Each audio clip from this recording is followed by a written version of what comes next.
സമാധാനം നിങ്ങളോട് കൂടെ. വിശുദ്ധ ലൂക്കാ അറിയിച്ച നമ്മുടെ കർത്താവ് യേശു മിശിഹായുടെ പരിശുദ്ധ സുവിശേഷം. അധ്യായം 5 വാക്യങ്ങൾ 1 മുതൽ 11 വരെ. ദൈവവചനം ശ്രവിക്കാൻ ജനങ്ങൾ അവന് ചുറ്റും തിങ്ങിക്കൂടി. അവൻ ഗനേസറത്ത് തടാകത്തിന്റെ തീരത്ത് നിൽക്കുകയായിരുന്നു. 2 വള്ളങ്ങൾ കരയോടടുത്ത് കിടക്കുന്നത് അവൻ കണ്ടു. മീൻപിടുത്തക്കാർ അവയിൽ നിന്നിറങ്ങി വല കഴുകുകയായിരുന്നു. ശമയോന്റേതായിരുന്നു വള്ളങ്ങളിൽ ഒന്ന്. യേശു അതിൽ കയറി കരയിൽ നിന്ന് അല്പം അകലേക്ക് വള്ളം നീക്കാൻ അവനോട് യേശു ആവശ്യപ്പെട്ടു. അതിലിരുന്ന് അവൻ ജനങ്ങളെ പഠിപ്പിച്ചു. സംസാരിച്ചു തീർന്നപ്പോൾ അവൻ ശമയോനോട് പറഞ്ഞു, ആഴത്തിലേക്ക് നീക്കി മീൻ പിടിക്കാൻ വലയിറക്കുക. ശമയോൻ പറഞ്ഞു, ഗുരു, രാത്രി മുഴുവൻ അധ്വാനിച്ചിട്ടും ഞങ്ങൾക്കൊന്നും കിട്ടിയില്ല. എങ്കിലും നീ പറഞ്ഞതനുസരിച്ച് ഞാൻ വലയിറക്കാം. വലയിറക്കിയപ്പോൾ വളരെയേറെ മത്സ്യങ്ങൾ അവർക്ക് കിട്ടി. അവരുടെ വല കീറിത്തുടങ്ങി. അവർ മറ്റേ വള്ളത്തിലുണ്ടായിരുന്ന കൂട്ടുകാരെ ആംഗ്യം കാണിച്ച് സഹായത്തിന് വിളിച്ചു. അവർ വന്ന് 2 വള്ളങ്ങളും മുങ്ങുമാറാകുവോളം നിറച്ചു. ശമയോൻ പത്രോസ് ഇത് കണ്ടപ്പോൾ യേശുവിൻ്റെ കാൽക്കൽ വീണ്, കർത്താവേ, എന്നിൽ നിന്ന് അകന്നു പോകണമേ, ഞാൻ പാപിയാണ് എന്ന് പറഞ്ഞു. എന്തെന്നാൽ തങ്ങൾക്ക് കിട്ടിയ മീനിൻ്റെ പെരുപ്പത്തെപ്പറ്റി ശമയോനും കൂടെ ഉണ്ടായിരുന്നവരും അത്ഭുതപ്പെട്ടു. അതുപോലെ തന്നെ അവൻ്റെ പങ്കുകാരായ സെബെദീപുത്രന്മാർ യാക്കോബും യോഹന്നാനും വിസ്മയിച്ചു. യേശു ശമയോനോട് പറഞ്ഞു, ഭയപ്പെടേണ്ട, നീ ഇപ്പോൾ മുതൽ മനുഷ്യരെ പിടിക്കുന്നവനാകും. വള്ളങ്ങൾ കരയ്ക്ക് അടുപ്പിച്ചതിന് ശേഷം എല്ലാം ഉപേക്ഷിച്ച് അവർ അവനെ അനുഗമിച്ചു.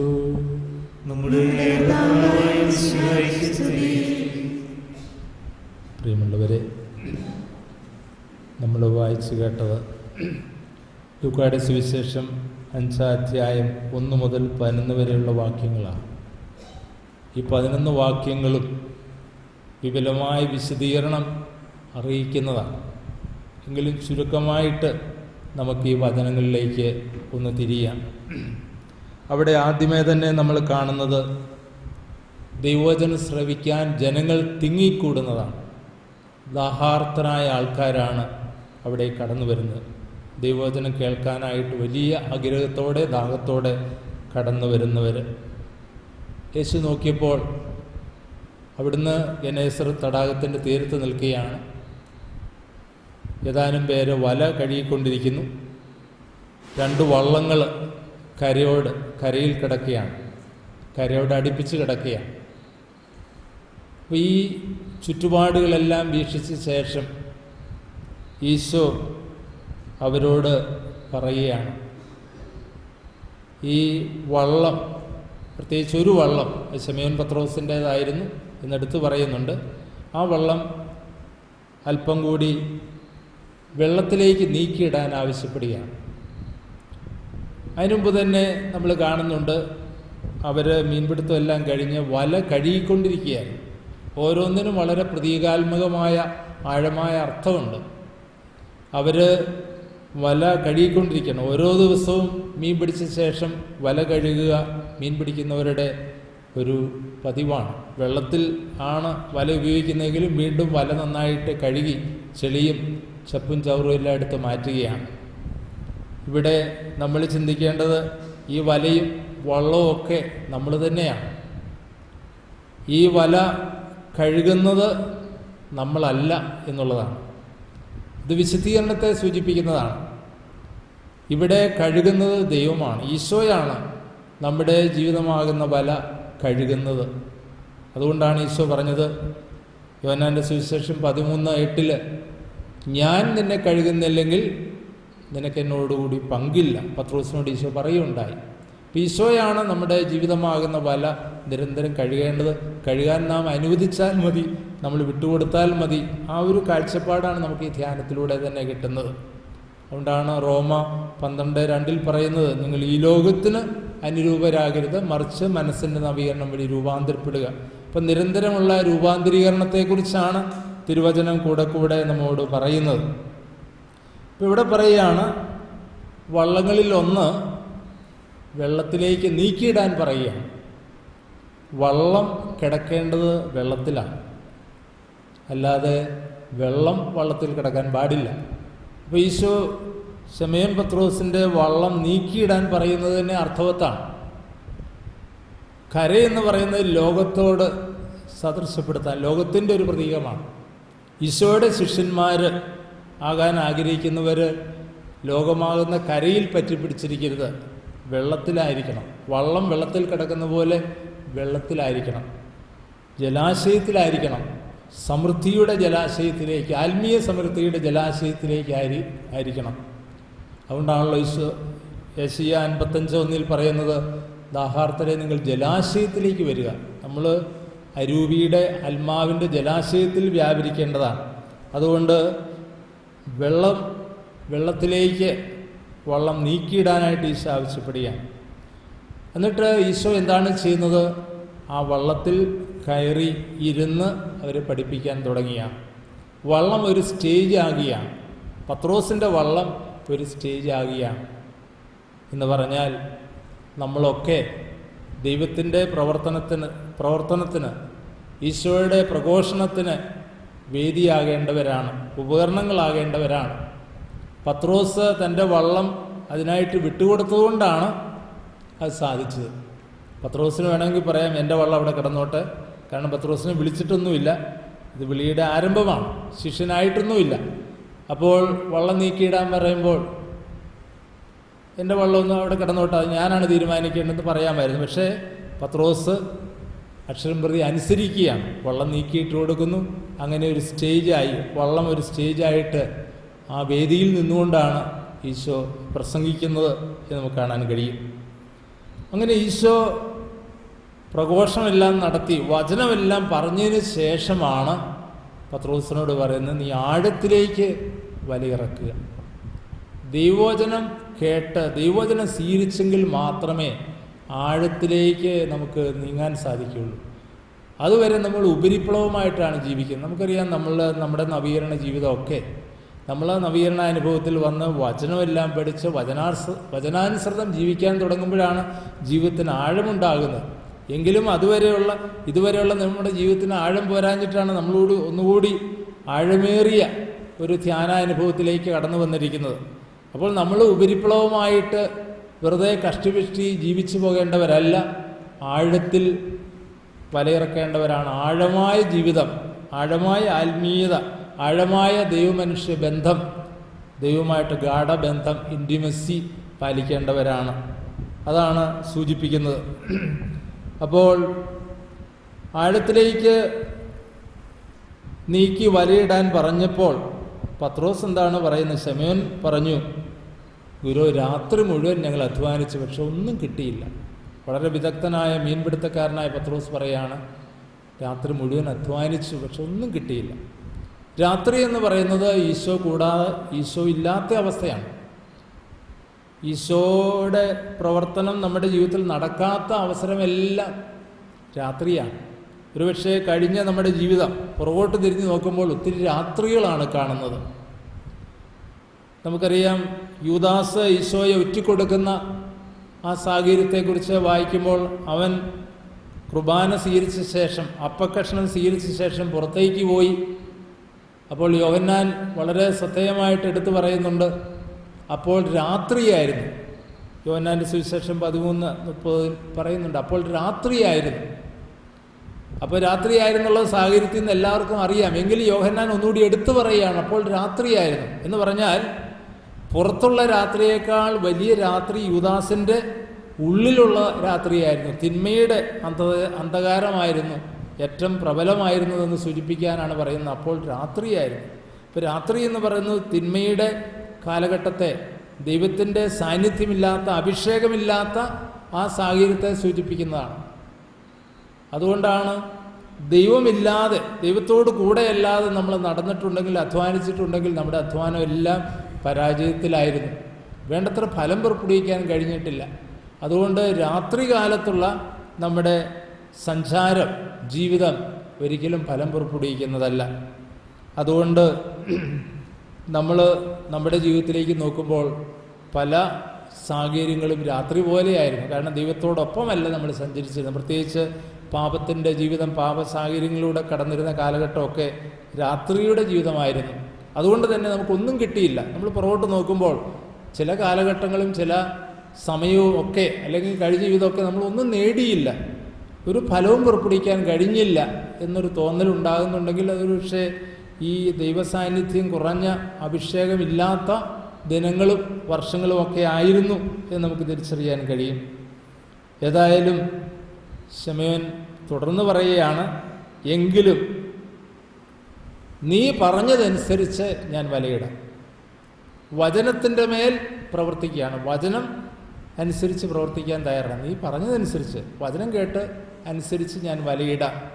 നമ്മുടെ ജീവിതത്തിൽ എപ്പോഴും ഫലം പുറപ്പെടുവിക്കണമെങ്കിൽ ദൈവവചനം അനുസരിച്ച് പ്രവർത്തിക്കുമ്പോഴാണ്, ദൈവത്തിൻ്റെ ജ്ഞാനമനുസരിച്ച് പ്രവർത്തിക്കുമ്പോഴാണ് ഫലമുണ്ടാകുന്നത്. മാതാവ് തന്നെ കാനായിലെ കല്യാണ വിരുന്നിൽ പറഞ്ഞത് എന്താണ്? അവൻ പറയുന്നത് എന്തോ അത് ചെയ്യുക. അവൻ പറയുന്നതനുസരിച്ച് ചെയ്താൽ ഫലം സുനിശ്ചിതമാണ്. അത്ഭുതങ്ങളും അടയാളങ്ങളും എല്ലാം സംഭവിക്കും എന്നുള്ളതിന് യാതൊരു സംശയമില്ല. അങ്ങനെ വചനത്തിൻ്റെ അടിസ്ഥാനത്തിൽ വചനം പറഞ്ഞതനുസരിച്ച് വലയിറക്കിയപ്പോൾ അവിടെ അത്ഭുതം നടക്കുകയാണ്. വളരെയേറെ മത്സ്യങ്ങൾ കിട്ടി, വല കീറാൻ തുടങ്ങി. അങ്ങനെ വലിയൊരു അത്ഭുതം കാണുകയാണ്. ഈ അത്ഭുതം കാണുമ്പോഴാണ് ശമയോൻ പത്രോസിൻ്റെ കണ്ണു തുറക്കുന്നത്. ഉടനെ അദ്ദേഹം എന്താണ് പറഞ്ഞത്? കർത്താവേ, യേശുവിൻ്റെ കാൽക്കൽ വീണിട്ട് പറയുകയാണ്, കർത്താവേ, ഞാനൊരു പാപിയാണ്, എന്നെ വിട്ടുപോകണമേ എന്ന് പറഞ്ഞാൽ തൻ്റെ അയോഗ്യതയെക്കുറിച്ചുള്ള അവബോധമുണ്ടാകുകയാണ്. പലപ്പോഴും ദൈവത്തോട് അടുക്കുമ്പോഴാണ്, ദൈവത്തിൻ്റെ ഇടപെടൽ കാണുമ്പോഴാണ് നമ്മൾ ആരാണെന്ന് തിരിച്ചറിയുന്നത്. നമുക്കറിയാം, പല ആൾക്കാരും ഒരു ധ്യാനം കൂടണമെന്ന് പറയുമ്പോഴും അല്ലെ കുമ്പസാരിക്കണം എന്നൊക്കെ പറയുമ്പോൾ അവരുടെ മനോഭാവം, ഓ എനിക്ക് വലിയ കുഴപ്പമൊന്നുമില്ല, എനിക്ക് വലിയ പാവമൊന്നുമില്ല. അങ്ങനെ ചിന്തിക്കുന്നവർ തന്നെ ദൈവത്തിൽ നിന്ന് അകന്നായിരിക്കുന്നതിൻ്റെ ഒരു അടയാളമാണ്. എന്നാൽ ആരെല്ലാം ദൈവത്തോട് അടുത്തു വരുന്നോ അവരെല്ലാം തങ്ങളുടെ യഥാർത്ഥ അവസ്ഥ തിരിച്ചറിഞ്ഞിട്ടുണ്ട്. നമുക്കറിയാം, യെശയ്യാ പ്രവാചകൻ്റെ 6-ാം അധ്യായത്തിൽ യെശയ്യാ പ്രവാചകൻ ദൈവത്തിൻ്റെ മഹത്വം, പരിശുദ്ധി കാണുകയും കേൾക്കുകയും എല്ലാം ചെയ്തപ്പോൾ അദ്ദേഹത്തിന് പെട്ടെന്നുണ്ടായ അനുഭവം എന്താണ്? ഈ ദൈവത്തിൻ്റെ പരിശുദ്ധിയുടെ മഹത്വത്തിൻ്റെ മുമ്പിൽ താൻ ആരാണ്? താൻ ഒന്നുമല്ല, താൻ ദുർഭകനാണ്, താൻ അശുദ്ധനാണ്, താൻ പാപിയാണ് എന്ന് തിരിച്ചറിയുന്നു. അങ്ങനെ ആ തിരിച്ചറിയലിൻ്റെ നിമിഷങ്ങളിൽ, പശ്ചാത്താപത്തിൻ്റെ നിമിഷങ്ങളിലാണ് ദൈവം തൻ്റെ ആത്മാവിൻ്റെ തീക്കലിലുകൊണ്ട് അദ്ദേഹത്തിൻ്റെ അധരങ്ങളെ സ്പർശിക്കുകയും അദ്ദേഹത്തെ വിശുദ്ധീകരിക്കുകയും ചെയ്യുന്നു. അപ്പോഴാണ് അദ്ദേഹം, ഇതാ ഞാൻ എന്നെ അയച്ചാലും എന്നൊക്കെ പറഞ്ഞ് ദൈവത്തിൻ്റെ ദൗത്യം സ്വീകരിക്കാനായിട്ട് സന്നദ്ധനാകുന്നത്, യോഗ്യനാകുന്നത്. അപ്പോൾ തീർച്ചയായിട്ടും ദൈവത്തോട് അടുക്കുമ്പോഴാണ്. ഫ്രാൻസിസ് അസീസി പറഞ്ഞു, ഞാനാണ് ഏറ്റവും വലിയ പാപി. പൗലോസ്ലിയാവ് പറഞ്ഞു, ഞാൻ പാപികളിൽ ഒന്നാമനാണ്. ഈ ഒരു അവബോധം ഉണ്ടാകുന്നത് ദൈവത്തോട് അടുക്കാൻ തുടങ്ങുമ്പോഴാണ്. ദൈവത്തിൻ്റെ മഹത്വവും ദൈവത്തിൻ്റെ ഇടപെടലും ദൈവത്തിൻ്റെ സാന്നിധ്യവും എല്ലാം കുറേയെങ്കിലും അനുഭവിച്ചറിയാൻ തുടങ്ങുമ്പോഴാണ് നമ്മുടെ യഥാർത്ഥ അവസ്ഥ നാം തിരിച്ചറിയുന്നത്, യാഥാർത്ഥ്യബോധം ഉണ്ടാകുന്നത് എന്ന് നാം മനസ്സിലാക്കുകയാണ്.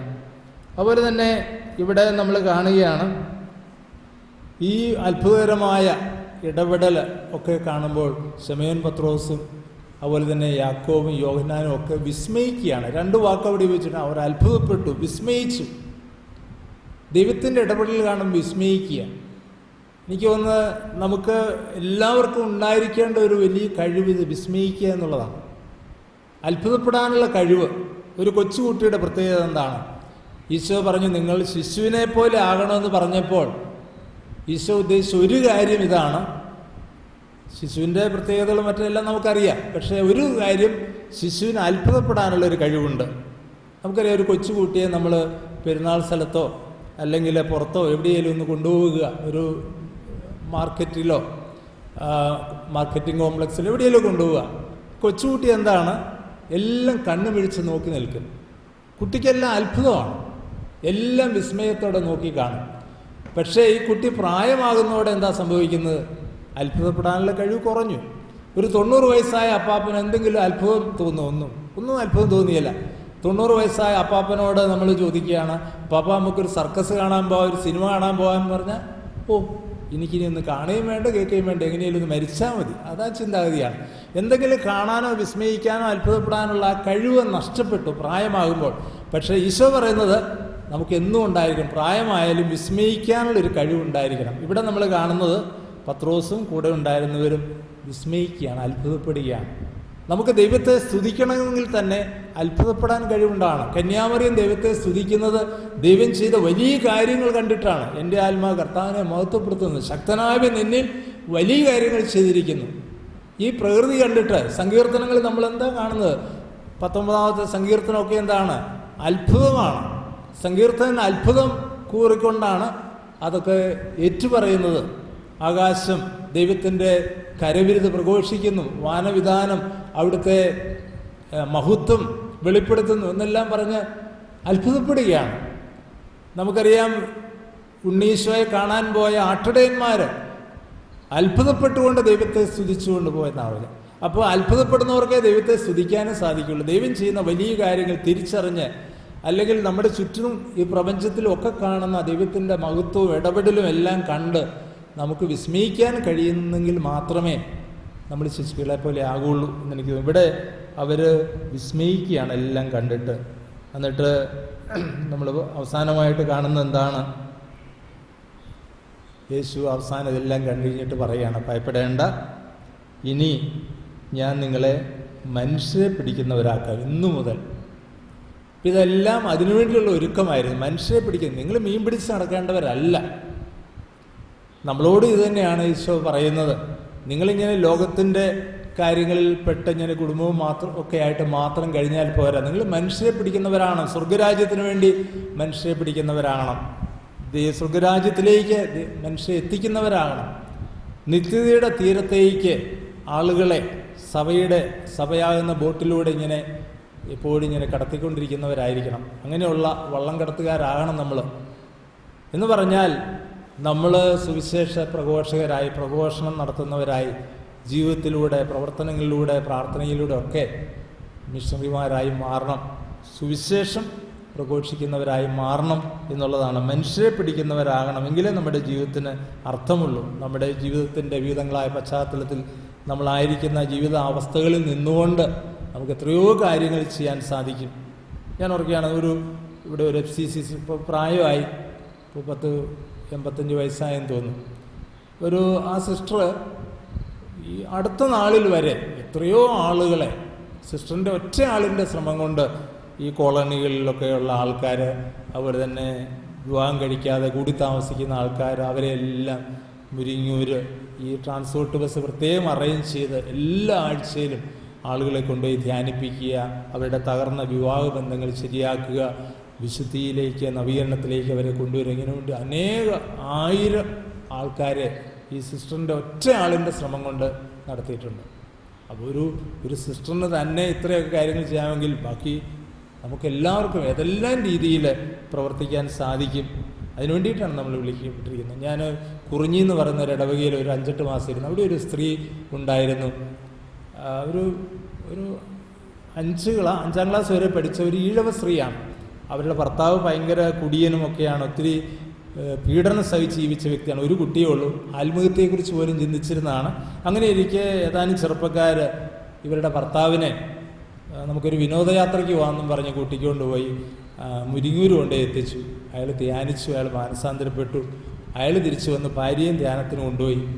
അത് തുടർന്ന് അവരെല്ലാവരും മാമോദീസ സ്വീകരിച്ചു. അതിനുശേഷം ഈ സ്ത്രീയെ എന്തോ ഒരു സുവിശേഷ പ്രവർത്തനമാണെന്നറിയോ, 5ാം ക്ലാസ് വരെ പഠിച്ചുള്ളൂ, വിദ്യാഭ്യാസമില്ല, വലിയ സമൂഹത്തിൽ സ്വാധീനമില്ല, ഒരു കോളനിയിൽ കിടക്കുന്ന ഒരു പാവം സ്ത്രീ. പക്ഷെ അവർ വീടാന്തരം കയറി ബൈബിൾ കൊടുക്കുക, നല്ല കത്തോലിക്ക പ്രസിദ്ധീകരണങ്ങൾ കൊടുക്കുക, സുവിശേഷം പറയുക, ഇന്നും അവർ പ്രവർത്തിച്ചുകൊണ്ടിരിക്കുക. ഇപ്പോൾ ഒരു 8-10 കൊല്ലമായി അവർ മാമോദീസ സ്വീകരിച്ചിട്ട്. ഇപ്പോൾ തൊടുപുഴ ഒരു ഭാഗത്ത് അവർ ചെറിയ ബിസിനസ് നടത്തി, ബാക്കി മുഴുവൻ സമയവും സുവിശേഷ പ്രവർത്തനങ്ങളാണ്. അപ്പോൾ എന്നോട് അടുത്ത നാളിൽ ചോദിച്ചു, അച്ഛാ ഹിന്ദി ബൈബിൾ എവിടെയെങ്കിലും കിട്ടുമോ? അപ്പോൾ ഞാൻ ചോദിച്ചു, എന്തിനാണ് ഹിന്ദി ബൈബിള്? ഈ ബംഗാളിൽ നിന്നൊക്കെ വന്നിരിക്കുന്ന തൊഴിലാളികൾക്ക് കൊടുക്കാൻ വേണ്ടിയിട്ടാണെന്ന് പറഞ്ഞു. എന്നൊക്കെയാണ് നമ്മളെയൊക്കെ ലജ്ജിപ്പിച്ച് കളയുന്ന രീതിയിൽ ഇതുപോലുള്ള ആൾക്കാർ പ്രവർത്തിക്കുന്നുണ്ട്. അങ്ങനെയെങ്കിൽ എത്രയോ വിശാലമായ പ്രവർത്തന സാധ്യതകളാണ് നമുക്കുള്ളത്. അതുകൊണ്ട് മനുഷ്യരെ പിടിക്കുന്നവരാകാൻ വിളിക്കപ്പെട്ടവരാണെന്നുള്ളൊരു ബോധ്യം നമുക്ക് പുലർത്താം. ഏറ്റവും അവസാനമായിട്ട് നമ്മൾ കാണുന്നത് എന്താണ്? വള്ളങ്ങളെല്ലാം കരയ്ക്കടുപ്പിച്ചതിന് ശേഷം എല്ലാം ഉപേക്ഷിച്ച് അവർ അവനെ അനുഗമിച്ചു. എനിക്കൊന്ന് 2 വള്ളങ്ങൾ മുങ്ങുമാറാകുവോളം മത്സ്യം കിട്ടിയെങ്കിൽ ഇന്നത്തെ വിലയൊക്കെ നോക്കുകയാണെങ്കിൽ ഒരു 4-5 ലക്ഷം രൂപയുടെ മീൻ അവർക്ക് കിട്ടിയിട്ടുണ്ട്.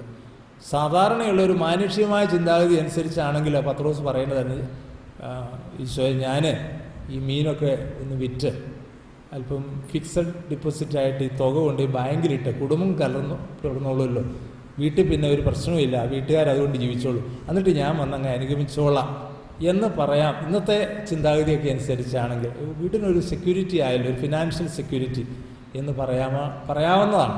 പക്ഷേ പത്രോസ് പറഞ്ഞ ഇത്രയും ഈ മീനൊന്നും അല്പമൊന്നും രുചിക്കാൻ പോലും നിന്നില്ല, മീനൊന്ന് കറി വെച്ചൊന്ന് കൂട്ടിയിട്ട് പോലും നിന്നില്ല. എല്ലാം ഉപേക്ഷിച്ച് എന്ന് പറഞ്ഞാൽ വള്ളവും മീനും വലയും എല്ലാം ഉപേക്ഷിച്ച് അവർ ഇറങ്ങി പുറപ്പെടുകയാണ്. അങ്ങനെയാണ് പത്രോസ് ആദ്യം ആയിട്ട് ഈശോയെ അനുഗമിക്കുന്നത്. എല്ലാം ഉപേക്ഷിച്ച് അവനെ അനുഗമിക്കുകയാണ്. എത്രയോ വലിയ വിളിയാണ്, എത്രയോ വലിയ വെല്ലുവിളിയാണ്. ഇതാണ് നമുക്ക് മാതൃകയാകേണ്ടത്. ഉപേക്ഷിക്കേണ്ടതെല്ലാം ഉപേക്ഷിക്കാനും കർത്താവിന് വേണ്ടി വില കൊടുക്കുവാനും. ഇന്ന് അനേകം ആളുകൾക്ക് വില കൊടുക്കാൻ തയ്യാറല്ല. എല്ലാം വേണം, അനുഗ്രഹങ്ങളൊക്കെ വേണം, പക്ഷെ അതിനുവേണ്ടി വില കൊടുക്കാൻ, വില കൊടുത്ത് പ്രാർത്ഥിക്കാൻ, പലതും ഉപേക്ഷിക്കാൻ, ത്യാഗം ചെയ്യാൻ, വിട്ടുകൊടുക്കാൻ തയ്യാറല്ല. വിലയുള്ളത് കിട്ടണമെങ്കിൽ വില കൊടുക്കണം. വിലപ്പെട്ട നിധി കിട്ടണമെങ്കിൽ പലതും വിൽക്കണം. നിധി ഉള്ള പറമ്പ് വാങ്ങണം. അപ്പോൾ ആ ഒരു ത്യാഗം, വിട്ടുകൊടുക്കാനും ഉപേക്ഷിക്കാനും എല്ലാമുള്ള ആ ത്യാഗ സന്നദ്ധത നമുക്ക് കിട്ടാൻ വേണ്ടി നമുക്ക് പ്രാർത്ഥിക്കാം.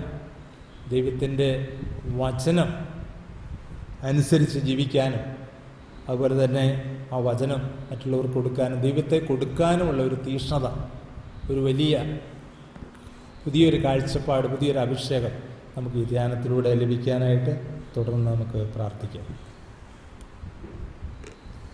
നമുക്കെല്ലാവർക്കും സന്തോഷത്തോടും പ്രത്യാശയോടും കൂടി പരിശുദ്ധാത്മാവേ എഴുന്നള്ളി വരണമേ എന്ന് പ്രാർത്ഥിക്കാം. പരിശുദ്ധാത്മാവേ എഴുന്നള്ളി വരണമേ. പന്തക്കുസ്താ നാളിൽ സ്നേഹന്മാരുടെ മേൽ തീർന്നാവളുടെ രൂപത്തിൽ ഇറങ്ങി വന്ന്